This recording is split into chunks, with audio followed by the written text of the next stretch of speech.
Welcome, everyone. Please take a seat. Welcome. My name is Peter Wanders. I'm the president and CEO of Anderson Ranch. So on behalf of the staff, hi, John. He's going to join me. On behalf of the staff and the trustees, we're just so excited to have you all here. It has been a really great summer, and it continues to go on. I'd like to start really recognizing that Anderson Ranch sits within the traditional tribal lands of the Ute people. We really try to embrace that legacy by being an intentionally inclusive community, reaching out, getting to know other people, and embracing that diversity and change and learning from it. So please, while you're here, talk to a stranger. Go explore while you're here on campus. The studios are open. There's some amazing work going on in different buildings. Our philosophy here is an open studio. Students know people are going to walk in and out, but go check out what they're doing. It's pretty amazing. We also have a fantastic exhibition up in the gallery space that's up above the Welcome Center. Sam Harvey put that together for us. He's going to be up there after the lecture, so go check it out. It's a lot of ranch connected artists over the past few decades, and we're really super excited about what he put together. Today is our last formal Thursday summer series lecture. It's been a great run of the summer, but what I wanted to really communicate is summer isn't over, although with this rain this week, it feels a little bit like autumn's in the air. We have workshops running. There are spaces in workshops. As it gets a little quieter after this kind of manic week, think about coming by for a little bit of time taking a workshop. I'm going to take one in September, so if nothing else, you can sit next to me, and you will feel very talented in comparison to my artistic skills. The lectures, or the workshops, bring amazing faculty here.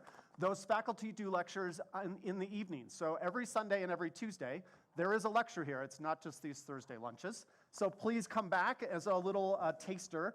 Deborah Willis will be here, Dr. Deborah Willis, Liz Larner, Christine Want, Holly Hughes, Sahara Sikander. Like, it is a really great group of people in those evening lectures. So please find your way over here and continue to stay engaged this summer. The last one I want to mention is a lot of you are friends with Brad Miller, who was the executive director of the ranch for many years. He's going to give a lecture in 2 weeks on Thursday, kind of at the same lunchtime period. So come back on the 17th. He will be in conversation with Jolie No, and I think it'll be a really great conversation, both about the ranch's history and about ceramics. Our talk today is made possible by underwriters. I want to make sure we recognize and thank them. Mel and Adam Lewis underwrite this series for us in honor of Devin Lewis, former trustee, curator of the Progressive Collection. I know friends to many of you in the room. And then we have underwriters for this series, including Rona and Jeff Citron, Eleanor and Domenico Di Soleil, Sherry and Joe Felsen, Liza and John Mauk, Amnon and Katie Rodan, and of course, Reggie Smith and Lee. Reggie's also our board chair, so thank all of them for supporting us. Oh yeah, we'll give them a clap. I will now pass on to Douglas to introduce our fantastic Julia Phillips speaker today, and enjoy the lecture. We'll see you soon.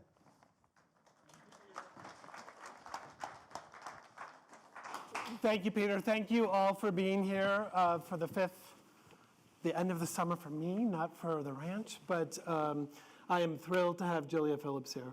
So an artist that I've admired for a few years, having first seen her work actually in a group show at Matthew Mark's gallery in Los Angeles a few years ago, and then had the pleasure to see it in the Venice Biennale. Many of you perhaps have seen her work at the New Museum with solo projects at MoMA PS1 and many other places around the world in Europe and whatnot. Julia's living in Chicago, based there, but you were born in Hamburg and have been going back and forth between Europe now that you have a position as a professor at the University of Chicago, teaching and making the next generation of artists as interesting as they possibly could be. She's also studied at both Columbia and the Academy of Fine Arts in Hamburg, and is a product also of the kind of legendary Whitney Independent Study Program in New York that the Whitney has maintained for many, many years, many decades, I should say. So welcome, Julia. Thank you so much for accepting our invitation to come and be here with us today in Snowmass. I just wanted to start, I know we have a lot to talk about. You have many images. As I first saw your work at Matthews and Mark's gallery, and then had the pleasure of seeing it in Cecilia's Alemani's Venice Biennale, in a much more kind of substantial way.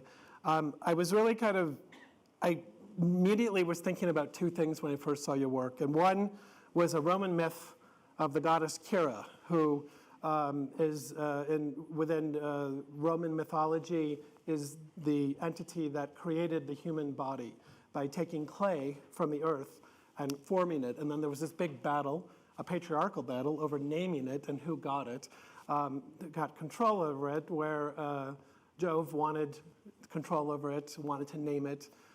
Cura, a feminine goddess, wanted to have its presence, but then Talus, also a femininely gendered goddess of the earth, wanted its body. So there was a big kerfuffle, and in the end, the spirit was given to Jove, Cura, which means care, by the way, and is also the root of the word curator.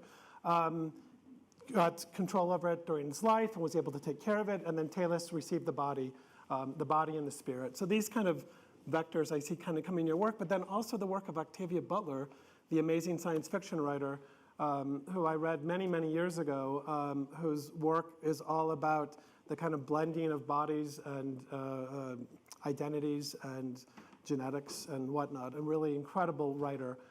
Those two things kind of had always popped in my head when I first saw your work.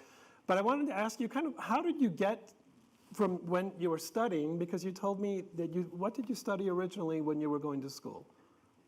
So in Germany, there was no distinction really between mediums, so I just studied art. But at Columbia, I came in as a printmaker. Okay. And then I graduated as a sculptor. Interesting.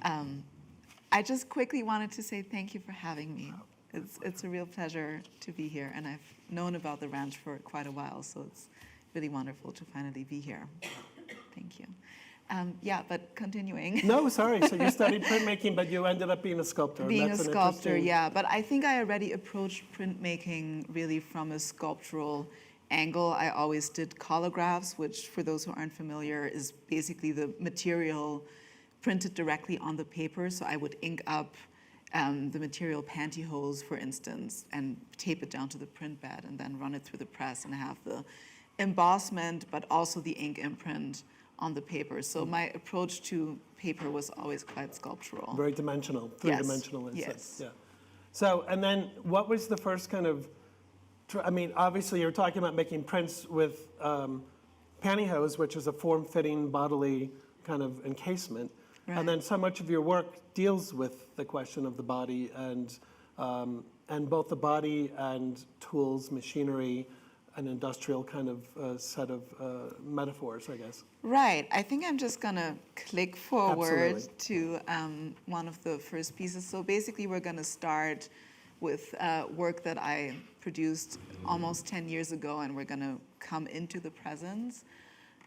So this is a series of 4 that what I call tools, Objectifier 1 to 4, that I made in grad school. And I'm not sure if you've asked that question yet, but I feel like I hear it coming, like how I got into the body. Yes, I sort of asked it, but should yes. I maybe address that? Please. So it actually was born out of a real sincere art crisis. So I was between year 1 and 2 in grad school at Columbia in New York, and I really appreciated the kind of academic and intellectual rigor and all the new vocabulary, because also English is my second language, so I was just like learning so many very fancy academic words. But I realized during the summer, which is also a time when I think people and artists also speak more to family members and non-artists and go to the beach, I realized that my art and the way I spoke about it seemed very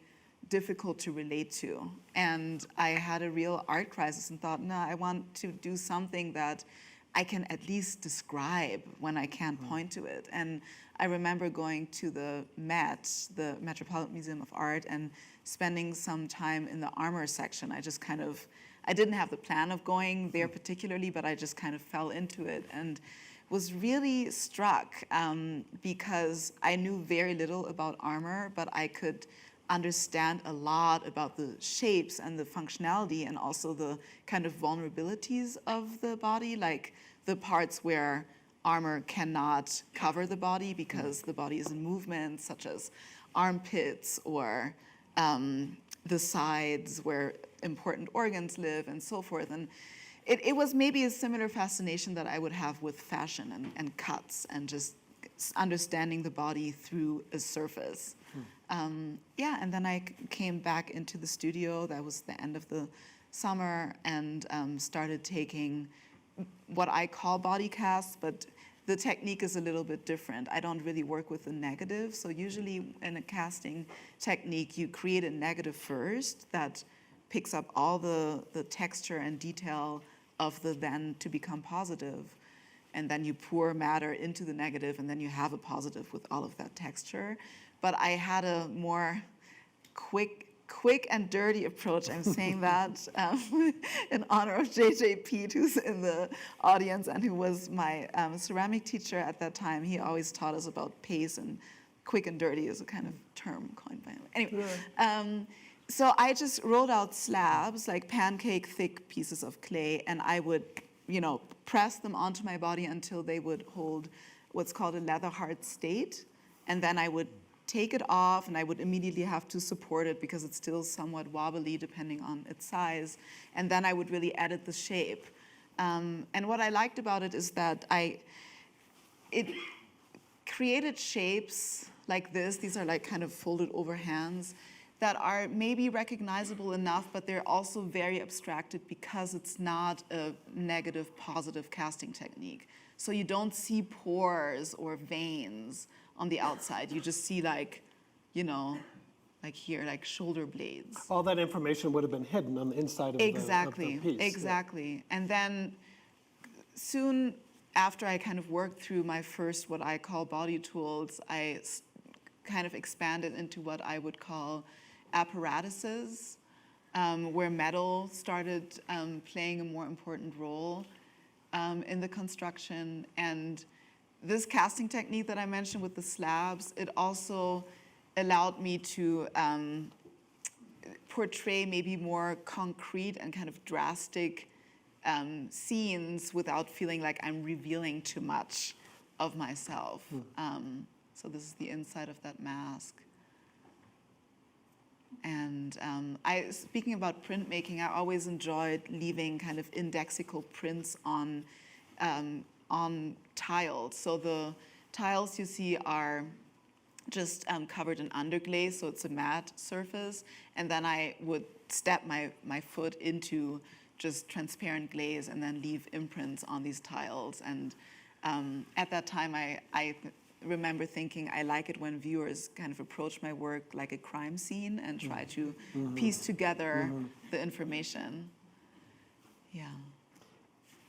Could you talk a little bit about the titles? Because sometimes I read somewhere in an interview that often the title comes to you well before you think about what the work is. Yeah. So we have titles like positioner, tuner. They're nouns describing an activity. Right. Also. Yeah, it's an activity, a noun, but it's also a function. And a role, and sometimes a person, even that I have in mind. It can be like a portrait of a relationship. But so for instance, Tuner, which is actually a work I haven't spoken about a lot, I think usually my work starts with the title, and what I think about is very informed by what I read, which is often nonfiction and often very discursive academic writing and philosophy, psychology, or psychoanalysis. Psychoanalytic theory often. For a long time, and still I am interested in gender theory. So I was thinking about the voice and the kind of power of the voice, and was thinking about it also in terms of gender and the idea of taking up space with voice. I remember riding the New York subway a lot and sometimes being bothered by a certain kind of voice. So that's when I conceptualized Tuner, which is actually maybe the closest to armor in this presentation. And it is a piece that suggests that it can be applied to like the kind of collarbone section, and this thumb screw or wing nut suggests that the kind of circular piece can slowly be tuned into the Adam's apple and therefore control or tune the voice. And the straps in the work are also ceramics, I should say. So it suggests a kind of strapping on, which is kind of like a forceful element, but it's very delicate and fragile at the same time. And those are, I think, details that viewers can really only pick up in front of the work. I mean, of course, it's in the captions here. It's just ceramics and metal brackets, but it's, I think, the most rewarding if you're in front of it. Yeah, and so the biological and the mechanical are something that you've brought together in this kind of poetic, almost like concrete poetry in the sense of these two very distinct elements that come together to kind of create, you know, the position or tune or the idea behind the work in a sense. You Right. were you inspired by hardware early on? Like when By did you first hardware- come to that? Yeah, I started being interested in hardware when I was kind of planning these, what I call apparatuses, something like this, like Fixator. I wasn't so geeked out on hardware then, but then I was directed to a website that I'm sure every sculptor here knows, McMastercar. Oh, yeah. And I'm a curator. I even know that. you word, so. even know, it's like my reason why I to can't source move back things to from- Germany. That's my reason. Like I have to stay where McMastercar is. You can but- get anything. Yeah, you can get any kind of hardware, and the Yeah. technical drawings are really beautiful. And the titles of the hardware are also quite fascinating because the function is described in this really precise and sometimes really poetic way. But I think it was, you know, figuring out how my sculptural elements come together that I realized, like, oh wow, hardware is a real, you know, catalyst actually of these ideas and can push my work further. And also how they connect things, they bring things together, they articulate things in terms of joints and all different Right. ways that kind of mimic the body. But then there's also, is there a dark kind of element to this collision? I mean, we go and look at the history of contemporary art going back to the beginning of the 20th century, and the idea of the machine and the human body is something that's been at play from Picabia back through many people. I mean, many artists, female, male artists, through Dada back to Futurism with a darker kind of connotations. Yeah. And Yeah, I mean, there's a lot of darkness in the sense that I think when the body, be it human or animal, meets industry, there is a certain kind of violence implied. There's definitely force implied, there's a submission implied, but it's also a history of violence. And so some of the theory that also influences my work is post-colonial theory, and now I recently became a mother, no longer so recently, but 19 months ago. So I also think about the female body in that way, like the mother body, and submitting into kind of an industry. So yeah, that I think that is the dark side of hardware, because it basically mimics machinery and body meeting. yeah. Yeah, and that tension. And if we go back to the early 20th century, this way in which Fordism, I mean, Henry Ford, you know, setting up the assembly line, made the body into a machine in a sense for industrial production in a sense Right. too, with all of its, the positive and the negative sort of implications of that. Yeah. Oh, and I find this work really fascinating. Yeah, so this is maybe a good bridge also to talk about the kind of post-colonial interest. So I was interested in Josephine Baker as really a person, not just a figure. And she had a very complex identity as a resistance fighter and a dancer and an actor, and then eventually a mother of, I believe, 12 adopted children, referred to as the Rainbow Tribe, which is interesting. And yeah, I was kind of struck and a little bit shocked by this iconic image of her almost naked wearing this banana skirt, and looked a little closer into her biography. And based on the biographies that I've seen, like movies and also written biographies, she went to France actually maybe in a similar way that my mother's diaspora happened, who's also an African American woman who moved to Europe in the hope of intellectual and creative expression. So I really consider that a diaspora. There are many other examples, you know, James Baldwin, Miles Davis, many people, Nina Simone. African Americans at that time migrating to Europe for the hope of a kind of more liberal expression of their creativity and their intellectual impact as well. So that is what Josephine Baker did, hoping to be a very serious dance performer. And then it was actually a kind of very insulting, if not traumatic, instance for her that she was then suggested to be like this silly stage entertainer, almost naked, running around in these very exoticizing outfits with the banana skirts. So I thought about that costume in a very critical way, and I made this belt that consists of different fragments, so it actually really moves. So every time it's installed, it will sit slightly differently. And the little stems suggest that they can, or those little sleeves or pockets suggest that they can hold banana stems. Okay. So we're looking at, the negative space almost of that skirt. And the title is Exoticizer. This version is called Worn Out because it has elements of rips and tears, which was my attempt to kind of retire this object. There is also just an exoticizer that is more intact.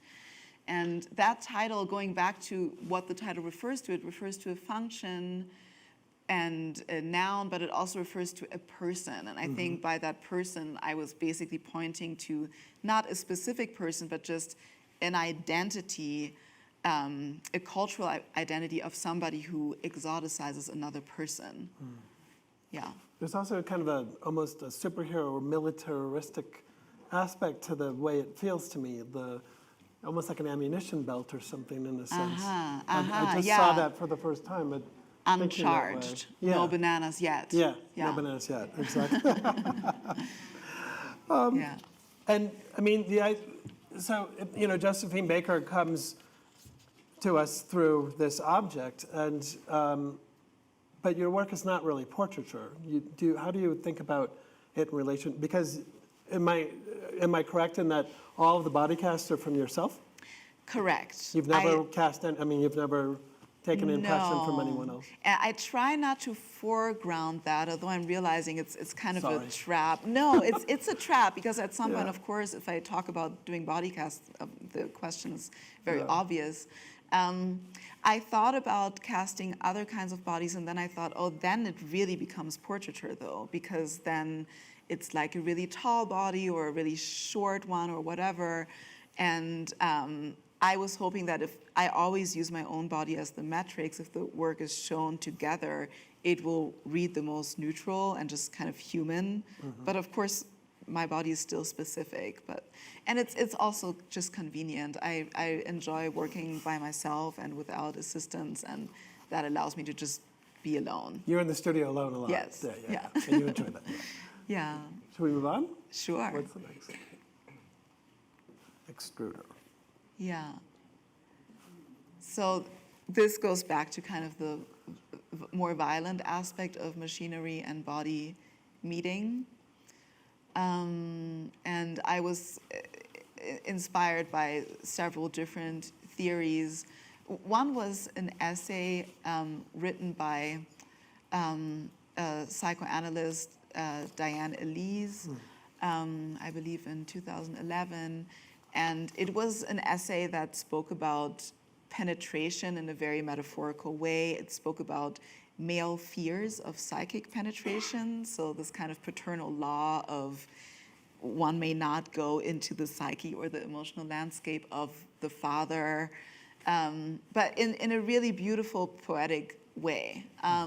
So that essay was definitely an influence to think about like penetration as this kind of forceful intrusion of something, and I was inspired by this agricultural auger, which is an agricultural instrument used to penetrate the ground to plant seedlings. And I was also thinking about exploitation and this idea of going in, penetrating into something to capture resources and extract them. And yeah, that led me to the sculpture that has a sexual connotation in the sense that there is this phallic diameter pipe system leading through an agape mouth. Is the auger, is that a found object, or did you cast it? Or? No, so I hand built that. You did? Okay. Yeah. Because so that's not the normal dimension of it? It's also, yeah, it references the dimension of the pipe system. Okay. So they're both what I call a phallic diameter. I see, okay, got it. And then there is this dark puddle that is lacquer that matches the inside of the blue glaze and basically kind of resolves whatever that activity is. So some kind of liquid is being extracted through the mouth and spilling out towards the back.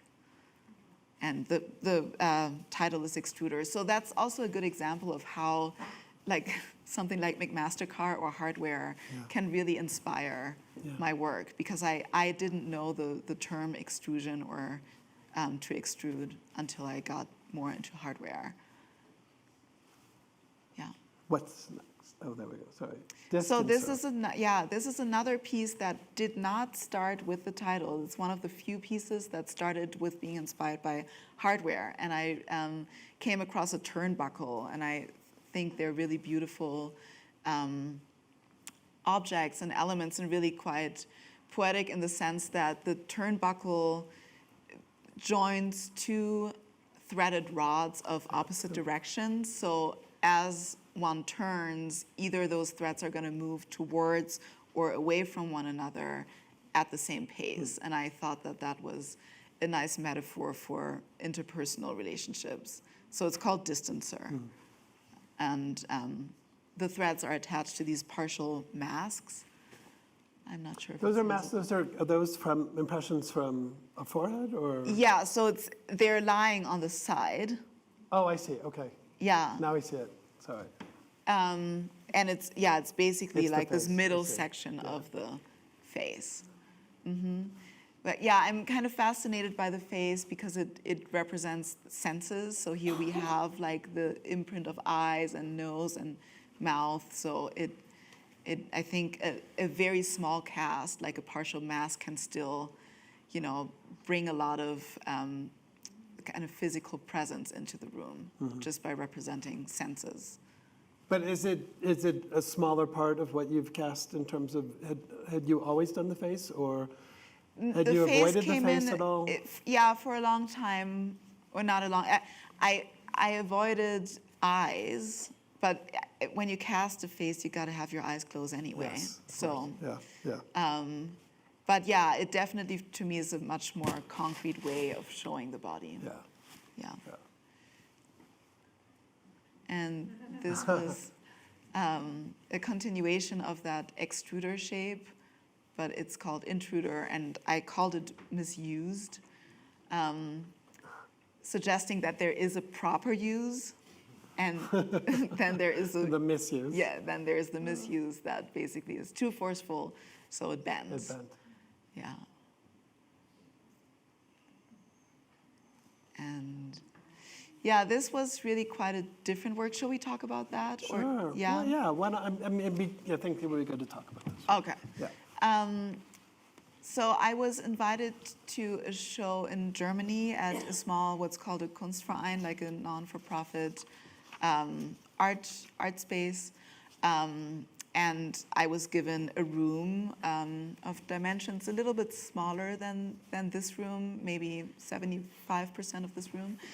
And I was interested in lots of things. I was interested in the relationship of witnessing as a kind of subject-object relationship, which is what my titles are often about. But I was also interested in showing more bodies and more than just one interaction within one room, because often my work until that point was always about an interaction between two entities.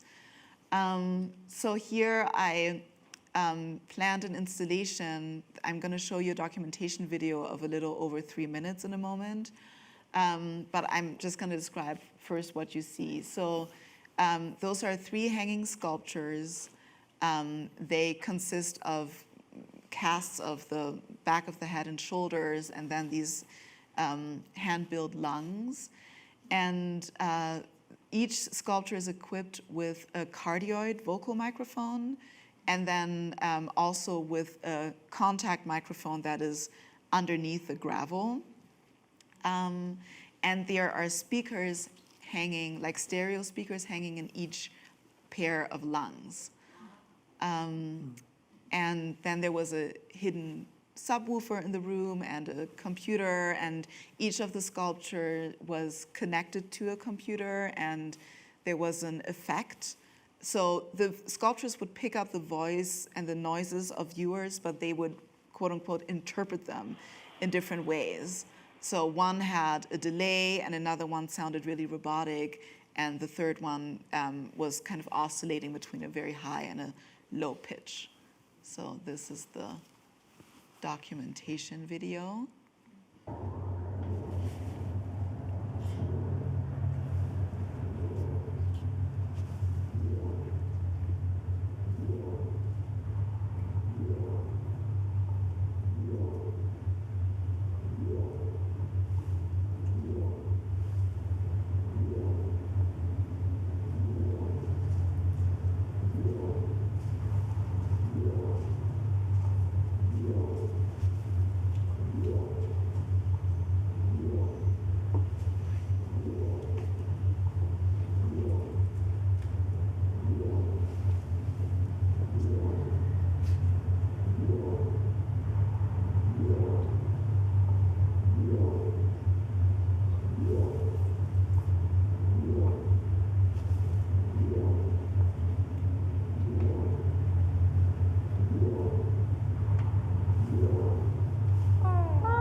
Entends-tu? C'est un secret. Un secret. Un secret.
So I'm just going to speak over it a little bit. We're at the end almost.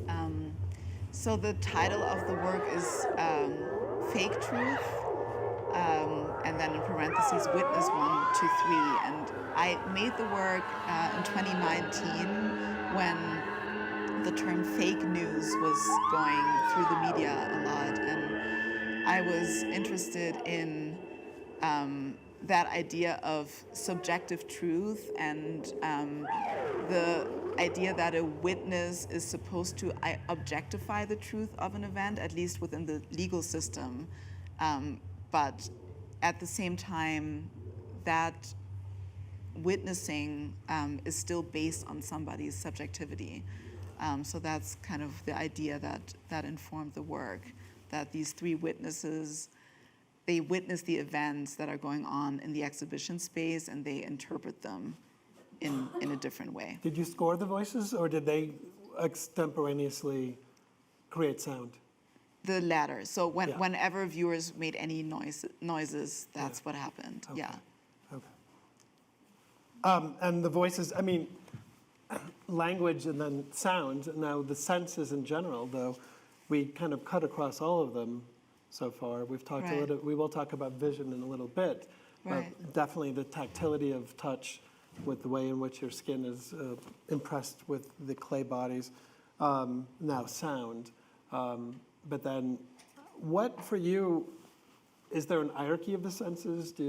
Have you looked at it critically in terms of like the over compensation of visuality in our culture and its kind of power and political aspects versus touch and other things? I mean, I see a work like this and I see the spectators even being invoked into the work by the gravel, the sound of the footsteps, which I find really powerful too. So. Yeah, it was the first real interactive work that I made in that way. But I hadn't thought about the hierarchy of senses. It's interesting that you bring that up, Douglas. I mean, visuality has kind of been valued more. that's the medium also that I work in. Yeah. So I think I'm probably the most thoughtful in it. And I think there's a lot of potential in not showing, which is what my work also is about negative space and kind of evoking the presence of something that then is not shown. Yes. Well, denying the gaze in the sense too. I think about your portrait that is a work that you use for press purposes and whatnot, and it's denial of your face to the viewer in a sense. Right. As a kind of, almost a sculptural act of like refusing, but also inviting too. It's a really complex kind of relationship to viewing. Right. And yet it's still a photograph. Yeah. Yeah. Yeah, I think anonymity is maybe a little underrated these days. So I like that. And yeah, it's true. There is a correlation between the refusal of the gaze within my work, but then also within my handling of a press image. Yeah. Yeah. Which to me feels like part of the work as a very consummate, or as a part of the larger kind of strategies that you kind of use in your work. If you could tell us a little about this work. Sure, yeah. I feel like whatever I experience in life is what informs my work. So I had just started a position at the University of Chicago, and negotiating is really like a new, reality Is this called of the mine. Negotiator? Yeah, Is it's that- called yes, Negotiator. All right. And yeah, I was thinking, and it's not just the University of Chicago, because I remember actually that I conceptualized the work before I even knew about that job. So I was just basically entering the job market as an artist, and then also eventually as an educator, and just thinking about negotiation as something very necessary within the professional world. And my interest in gender dynamics influenced that interest also.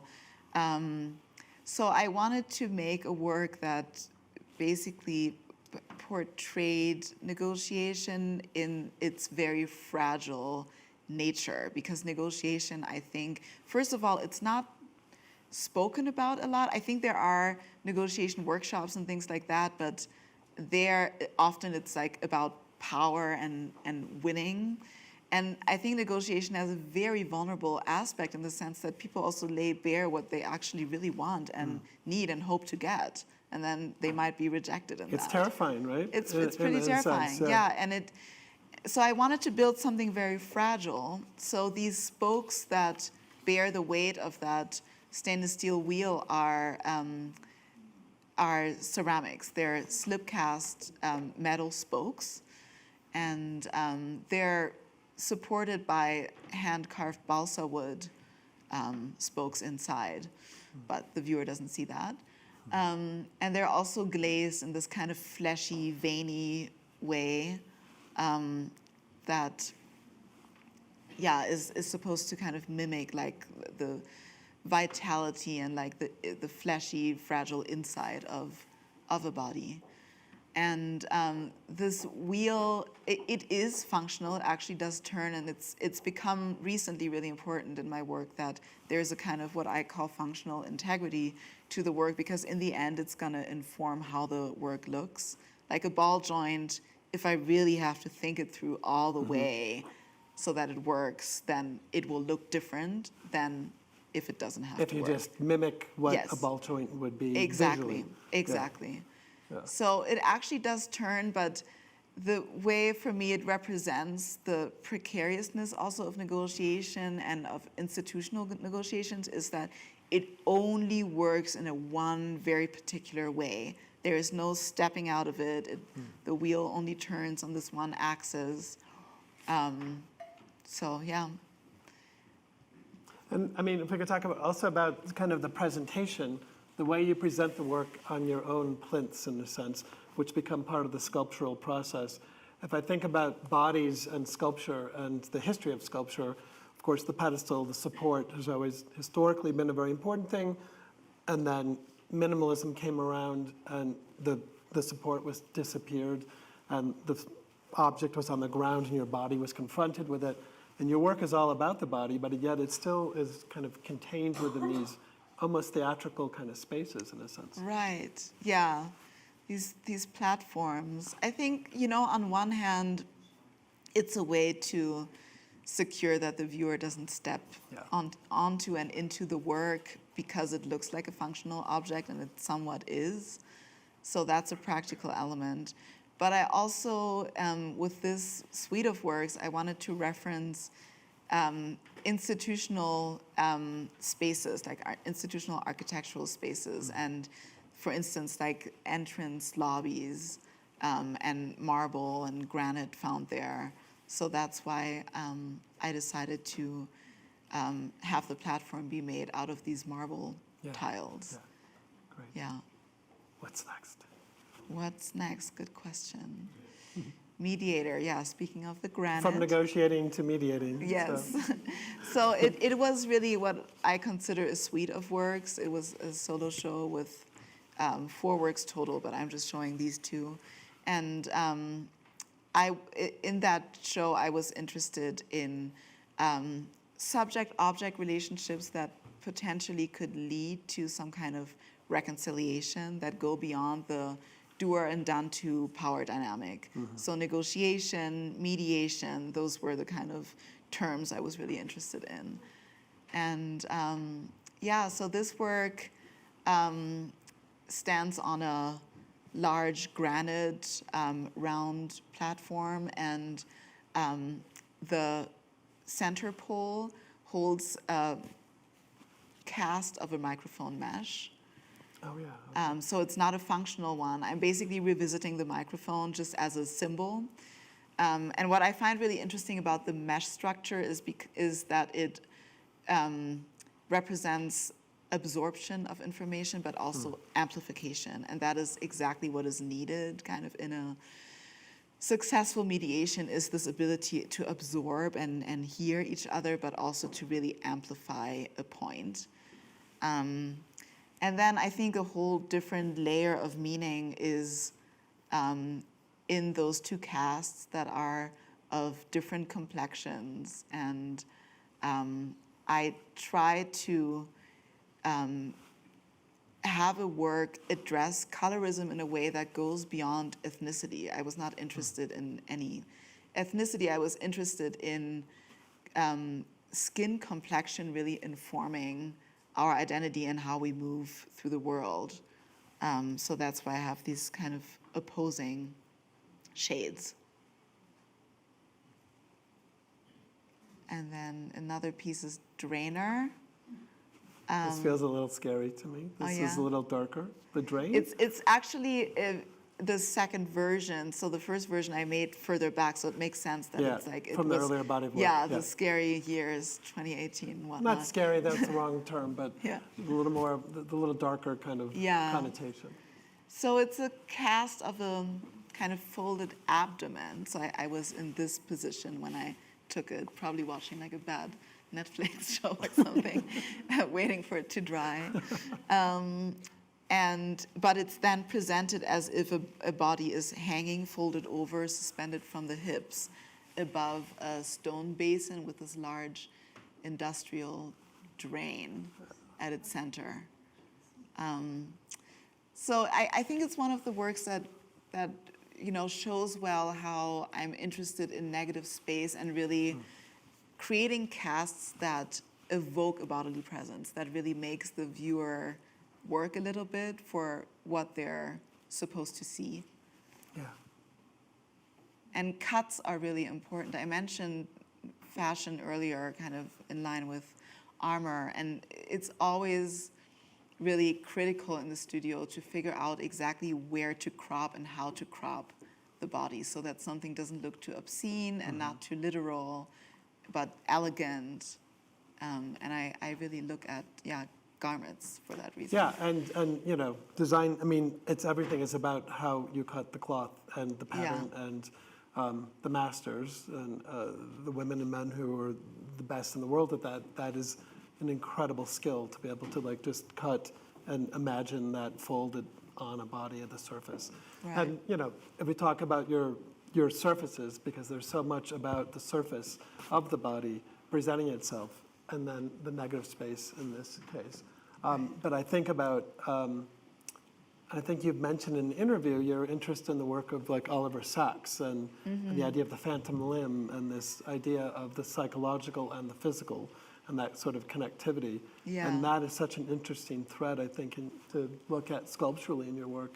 I don't know if there's another work coming that makes this sense is to talk about that.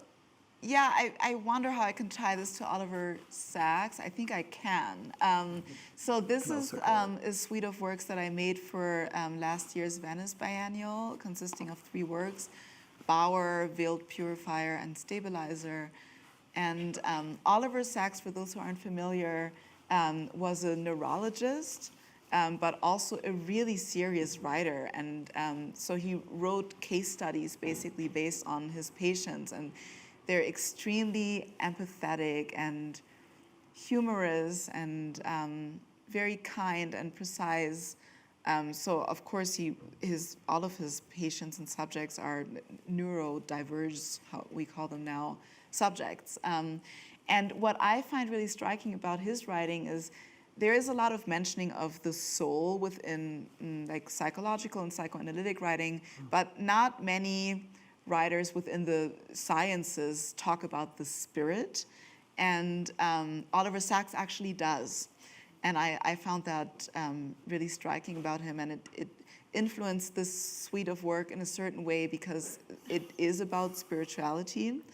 So I was thinking again about subject-object relationships that are beyond a do-or-done-to power dynamic. And in this suite of works, I was also interested in apparatuses that are operated only by one person, that there's no longer a second entity. So in Bower, this apparatus, the top cast is a forehead, and then the cast kind of at hip height is the section of the lower back curving around the hips, and it suggests that a figure can stand within this apparatus and bow forwards.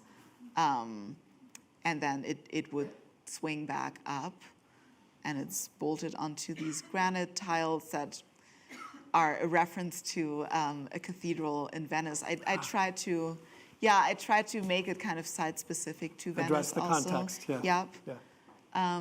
And then another work, Veiled Purifier. Here I was interested in the veil, which of course has a very complicated history, but I was interested in a history that just goes beyond its connotation as, a kind of done to object to women, which it is in a lot of cultures, but it also represents other things for women who wear veils. And it's also really an element of protection and of introspection, and basically a boundary between inside and outside. So within spiritual practice, I thought it was interesting to think and use the veil as this kind of border between inside and outside. So yeah, it's this shape that again mimics a forehead, and then there's this funnel that ends with the shape of a mouth, as if a second entity could blow in to what would then meet the third eye for those who are yoga practitioners. And it's not important that it's necessarily a person blowing into that third eye, because I think in spiritual practice, it's interesting to study different spiritual practices and see how the body plays an important role, and especially the divine body in some cultures and religions becomes very represented physically, but at the same time it's supposed to be like this abstract presence. So I was interested in that with this mouth. You've studied Hindu philosophical tradition. A little bit, little yeah. bit. I'm careful to really claim it, because the pandemic also kind of took me out of that community. For about 1.5 years, I would study Vedanta, which is the philosophical part, not the religious part of Hinduism. And that exposed me to a lot of new ideas in terms of colors, for instance, like the meaning behind colors, and just the metaphors of the body within these scriptures. Interesting. Yeah. And then the last work, Stabilizer, is this cane-like object that lives in a custom-made glass shelf or glass case. And I wanted it to kind of read as like sacred object, potentially in like a church, on a church wall. Like a reliquary almost. Yes, exactly. The bone of a saint, or in this case, And it's very spine-like or something. Right. So there's the spine reference, or it also kind of looks maybe like DNA a little bit, that represents stability. And the triangle is a very important symbol in geometry for stability. So it's called Stabilizer, but at the same time, if you use it, it's completely unstable, of course, because it's ceramics. And then there's also this other element, which is this architectural plumb that is used in construction The plumb line to find the true vertical, right? Yeah. Did you ever look at the work of Paul Tech, his technological reliquaries, which they call the meat pieces? Yes. When I was looking at this the other day, I was thinking about that, because and he, as a kind of failed Catholic, but like incredibly self-described failed Catholic, but as an artist who was interested in that iconography of Catholicism in particular, Right. The body and the flesh and the kind of literally the transubstantiation of within Christianity, the story of the flesh into to spirit in a way. So, Yeah. But then Yeah. but there were also like sci-fi objects in his mind. There were some part science fiction and some part quasi-religious. I actually didn't know about the Catholic background. And Robert Smithson wrote about the works in terms of his works, texts about science fiction. I'll get that reference from you later. Okay. Yeah. And then I had a show last year that was titled Me, Myself, and Me, Ourself, and You, sorry. And it was about the experience of early motherhood and pregnancy. So I learned a little bit about attachment theory between parent and infant, in particular mother and infant, and I was really interested in this the tension between attachment and autonomy. And this is one of the pieces where there are two grips. One is kind of grown-up size on the top, and the yellow one's more like infant size. And again, I was quite inspired by hardware, by these snap shackles, they're called, or quick releases. And this idea of, gripping is one of the first instincts, really, of the infant to attach and, make sure that they stay attached to mother or caretaker. But then psychologically, there is this element of separation and autonomy kind of built into the relationship. So, and then the springs in the middle, to me, represent flexibility, but also tension and variation. And just... And 2 works ago, there was a large spring form in the... Right. As well. So Yes. that's also become something of a visual metaphor. And Yeah, physical. and it's a newer element, you're right. the This idea of springs. tension and energy. Yes, exactly. Here's some close-ups. And the medical tubing also is a new element. To me, it's very metaphorical of the exchange between bodies, or at least between resources, even when we think about hospitals. And it makes another appearance in this piece called Nourisher, where we see medical tubing pouring out of the nipples and mouth of the figure and kind of pooling underneath. So I was thinking about the body as a shared space, not just during pregnancy, but also after, and kind of sharing nourishment, and the mother being the nourisher and the infant being the nourished, and how that's a very dependent, kind of codependent relationship, because basically whatever the intake of the mother is also somewhat the intake of the child. Here we see it from the inside. Yeah. And then this is, I think, the second to last piece we're going to discuss. This was my first public commission, or like commission for art in public space on the New York High Line. That's still on view. It's on view through this month, right? Through this month, Yes. that's right. If you're in New York Observer. this month, please go. Yeah, it's on the High Line and 26th Street. Okay. Observer observed, and it's also the first time for me to work in bronze. So it's a set of binoculars that are encased in a sculpted casing of mine.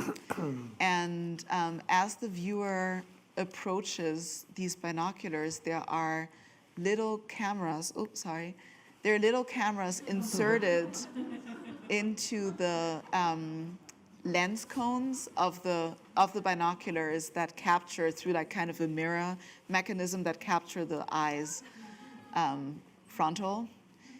And yeah, so basically viewers look through, and then they have their eyes live streamed onto this adjacent they're LED. looked at Yeah, so as well. the observers observed. Yeah. And so that they can manipulate and look all around the neighborhood. Yes. How much does it magnify? I think It's times regular 10. binoculars, Yeah. times 10. Yeah. And of course, I think you've mentioned the film Rear Window by Hitchcock, Yes. which is all about this idea of voyeurism and viewing. Exactly. Yeah. Yeah. For those who aren't familiar, Hitchcock's Rear Window, the plot is basically that the protagonist accidentally witnesses a crime within his courtyard because he uses like a long focus lens. And then he's really troubled by his role as the witness and the observer. And towards the end, there's a very nice scene where he kind of questions his responsibility, like from an ethic perspective, like what his role is in having witnessed an event. And there's two other really interesting things about your mentioning Rear Window, which is that it's Jimmy Stewart, of course, and he is a photojournalist, a very famous photojournalist, with a giant telescopic lens, and he is immobilized because he broke his leg. Right. And so he's sitting in his New York apartment, sweltering in the heat, like us on Instagram or whatever, looking out at the neighborhood. And then the crime is that there's a murder and there's a missing body. So it's all about whether the body can be found. He's immobilized in this cast, his body. So it's even, I just love it in connection to thinking about your work and the process of your work and all of that. But I really hope people can go to New York and see this if you're there in the next few weeks. So, and what's the final word? And then the final is just a new material exploration for me, where I'm revisiting the shape of a work I made in ceramics, now in bronze.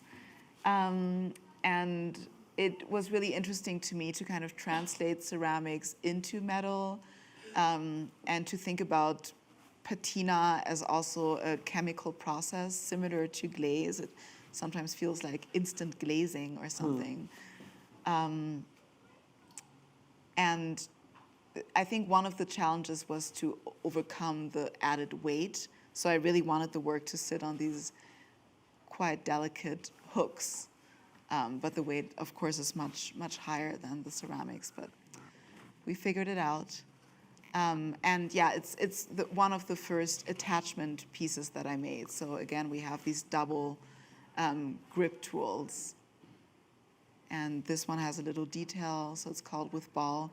detent, again, here I'm kind of inspired by hardware and just all the different little connections that there are to detach pieces from one another. Yeah. Julia, I'm going to thank you, but I want to open it up because I know we're keeping everyone and you, but we do have time for a few questions. I will ask if you guys can wait for the microphone, and please say your name before you ask your question. Thank you. Yes. Good. I am Vicki Hayman, Chicago. I'm just so intrigued with your work. It's extraordinary and, as you said, very psychological and physical. Take us into your classroom at University of Chicago. How do you educate? What does it look like if I was a student in your classroom? How would you teach me? Mm-hmm. And what would you teach me? Yeah, it's a challenge for me to teach material. I have to say that I'm much more inclined to teach theory. So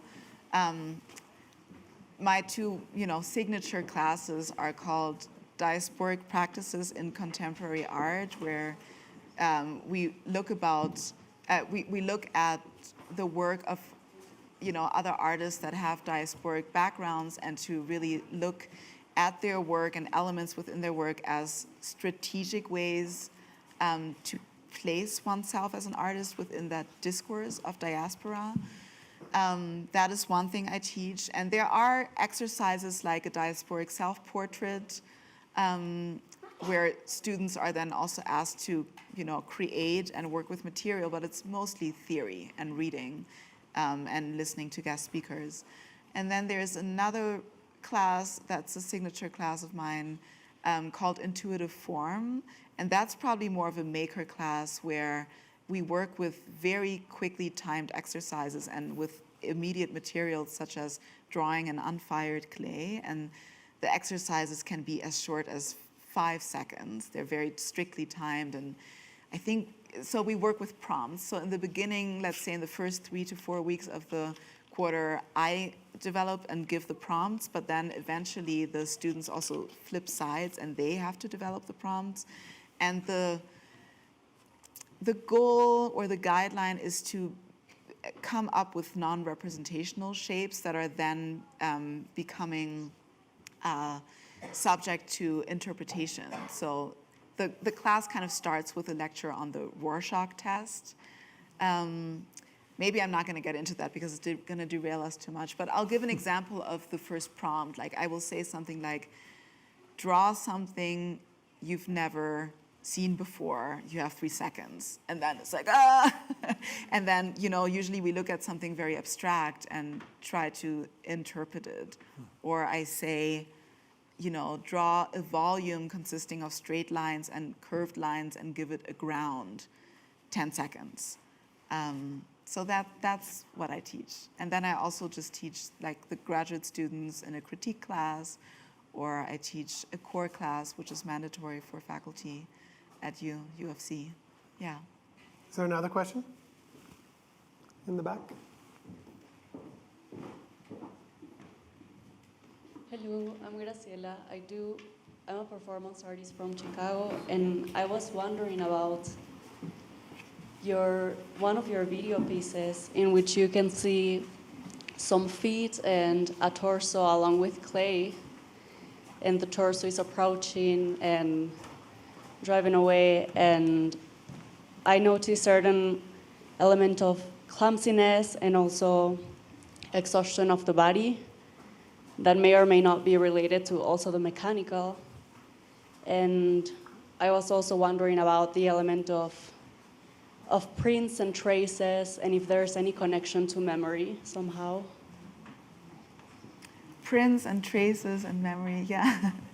I think you summed it all up, but I didn't show the video today because I tried to just focus on sculpture, but yeah, in that video I attempt to kind of bring together like a performing body with material also, and similar to my sculptures, I try to always use the body in a very metaphorical way in the video, so that the one you're referring to is called Burdened, and it looks as if the torso that we see is kind of burdened under an ever-growing weight. And you asked something about memory. Yes, about like the element of prints along your work, and if that is somehow connected to memory or if it has a meaning related to memory for you. Yeah, I think I'm interested in complex surfaces, be it skin or materials that represent skin, such as pantyhose.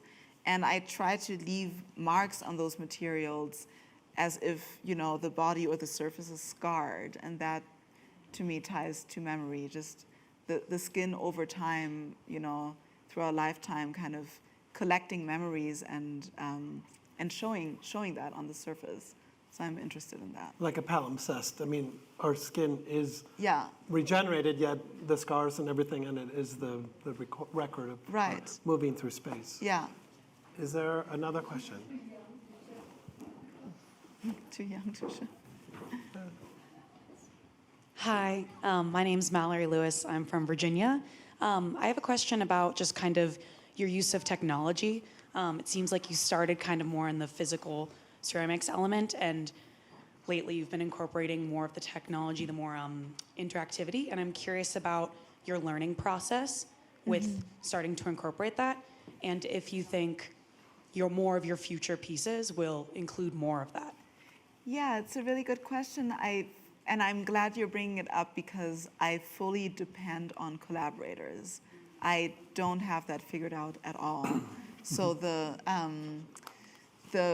witness piece, the one with the microphones and the gravel, I worked with a sound technician, and I would not be able to install the work at all without him.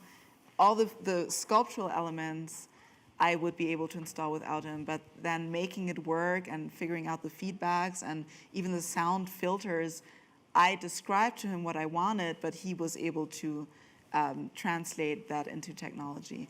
And the same goes for the Highline piece, where I had the pleasure of working with Jordan Banke, who's the director of operations there, and is really a jack of all trades. And I thought, in my proposal to the Highline, I thought I would have to collaborate with a lens engineer, and we would have to find like some super specialist, but he actually figured all of that out himself. And it's very strange because I wouldn't be able to even install the piece in my own studio and make it work. So that ties to the second part of your question. Will I work more with that? It's really interesting for me to work with interactive media. It's also great to work with metal because I have to be concerned about my pieces breaking a lot. So all of a sudden now I can like make work that is actually made to be handled and interacted with, and it's so nice. But I am very dependent on other people, and so we'll see where it takes me. We have time for one last question. Hello.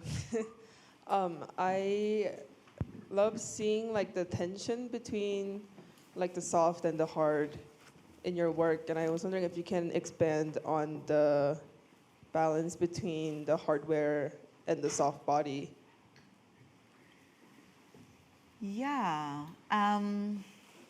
It's interesting because I think I misunderstood your question. I thought you were talking about the incorporation of newer, softer elements in my work, such as fabric or medical tubing. But by soft, you mean the body and clay, right?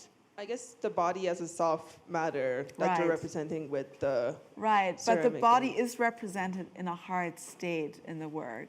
So I'm not sure if I have an answer to you, but I can say that I think, yeah, the softness lies in, texture and shapes, and then is offset by the kind of strict visual language of technology. But at the same time, both is hard. Yeah. Julia, I want to thank you for coming here. We hope you will come back and hope that. partake in everything the ranch has to offer. Thank you. It's amazing to have you here. Thank you all, and thank you all for coming to the summer series. Thank you. Thank you.